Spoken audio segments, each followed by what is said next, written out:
अस्सलाम वालेकुम स्टूडेंट्स, आज हम पढ़ेंगे unit number 9 reporting test scores.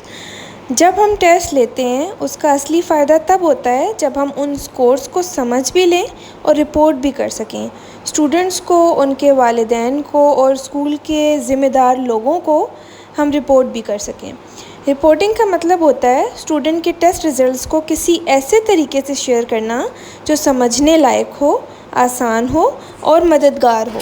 Introduction को समझने के लिए, रिपोर्टिंग के इंट्रोडक्शन को समझने के लिए कुछ की पॉइंट्स हैं वो हम डिस्कस कर लेते हैं। अच्छा देखिए, जो टेस्ट स्कोर्स होते हैं वो सिर्फ एक नंबर नहीं होता, वो एक पूरी कह सकते हैं कि एक कहानी होती है। ठीक है, स्टूडेंट के लर्निंग जर्नी की वो कहानी होती है। ठीक है, तो रिपोर्टिंग का क्या काम होता है कि वो उस कहानी को बहुत ही आसान तरीके से और ईमानदारी के साथ सुनाए। ठीक है, यानी कि कम्युनिकेशन का यहाँ पे प्रोसेस आ जाता है। रिपोर्टिंग कम्युनिकेट कर रही होती है स्टूडेंट के लर्निंग जर्नी को। अब कम्युनिकेट किसको कर रही होती है, वो कुछ स्टेक होल्डर्स हैं, स्टूडेंट्स भी आ जाते हैं, पेरेंट्स भी हैं, टीचर्स भी हैं और एडमिन भी हैं। ठीक है, तो ये तमाम स्टेक होल्डर्स हैं, ये उस कहानी को सुन के, उस रिपोर्टिंग को देखकर कुछ डिसीजंस ले रहे होते हैं। ठीक है, तो रिपोर्टिंग को क्लियर, वैलिड, ऑनेस्ट और सपोर्टिव होना चाहिए ताकि सब समझ सकें कि स्टूडेंट ने क्या अचीव किया है और किस एरिया में उसे सपोर्ट की ज़रूरत है। Moving towards slide number 3, importance of reporting. अब सवाल ये है कि रिपोर्टिंग ज़रूरी क्यों है। सबसे पहले स्टूडेंट्स के लिए क्यों ज़रूरी है, अपनी लर्निंग का लेवल समझने में मदद मिलती है। नंबर 2, पेरेंट्स के लिए क्यों ज़रूरी है, वो समझ पाते हैं कि बच्चे को कहाँ हेल्प चाहिए। नंबर 3, टीचर्स के लिए क्यों ज़रूरी है, टीचिंग स्ट्रेटजी को इवैल्यूएट कर सकते हैं।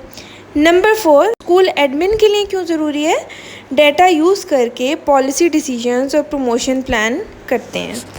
इस वजह से स्कूल एडमिन के लिए ज़रूरी है। फॉर एग्ज़ाम्पल, अगर एक क्लास का 90% बच्चा फेल हो रहा है, ठीक है, एक क्लास के 90% स्टूडेंट्स फेल हो जाते हैं, तो शायद प्रॉब्लम स्टूडेंट में नहीं, टीचिंग मेथड में हो सकती है। ठीक है, तो इसीलिए रिपोर्टिंग से किसी न किसी जो डिसीजन पे है वो पहुंचा जा सकता है। Types of reporting methods. Reporting test scores के कई तरीके होते हैं, तो आइए एक एक करके समझते हैं। Number 1, report cards. सबसे कॉमन तरीका है, हर सब्जेक्ट के मार्क्स या ग्रेड्स रिपोर्ट कार्ड में लिखकर आप रिपोर्ट कर सकते हैं। Number 2, progress reports. थोड़ा डिटेल्ड होती हैं, स्टूडेंट की स्ट्रेंथ्स और वीकनेसेस इसमें बताई जाती हैं। नंबर 3, PTMs यानी कि parent teacher meetings. Face to face discussion होती है between teacher and parents.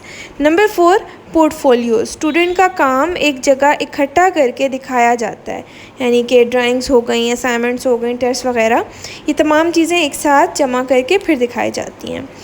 Number 5, checklist. एक लिस्ट बनाई जाती है स्किल्स की और देखा जाता है कौन कौन सी स्किल्स स्टूडेंट ने हासिल की हैं। Moving towards slide number 5, report card format.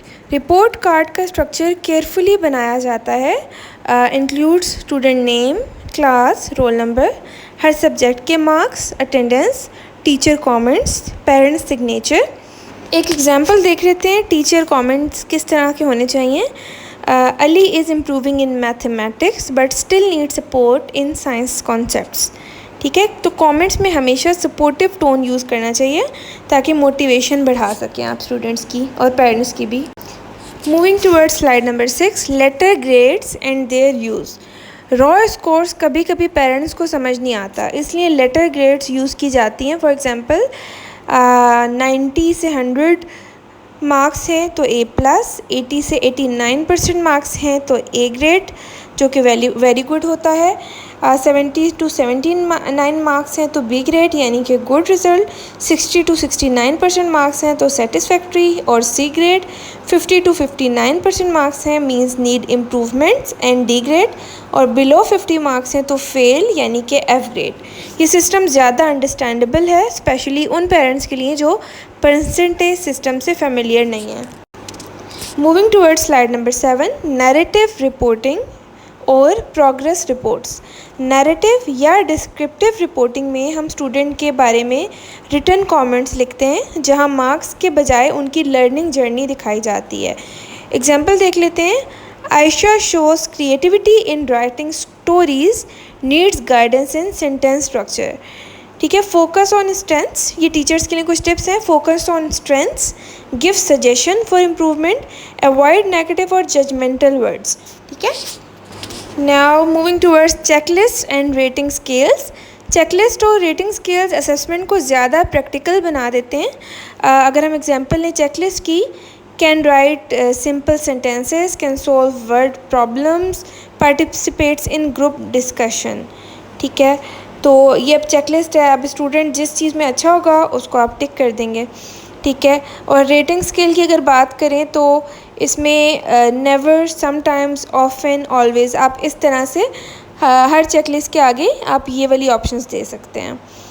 तो ये method specially skills based learning में बहुत काम आता है।